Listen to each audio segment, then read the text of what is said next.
أيها الشباب، إن الله قد أعزكم بالنسبة إليه والإيمان به والتنشئة على دينه، وكتب لكم بذلك مرتبة الصدارة من الدنيا، ومنزلة الزعامة من العالمين، وكرامة الأستاذ بين تلامذته.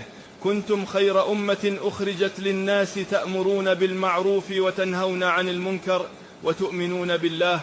وكذلك جعلناكم أمة وسطا لتكونوا شهداء على الناس.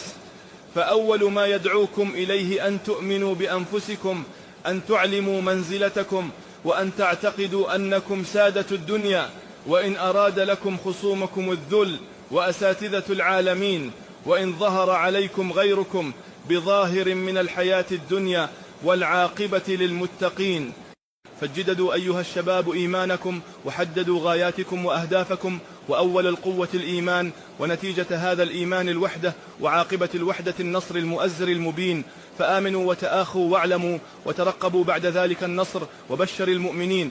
إن العالم كله حائر يضطرب، كل ما فيه من النظم قد عجز عن علاجه، ولا دواء له إلا الإسلام، فتقدموا بسم الله لإنقاذه.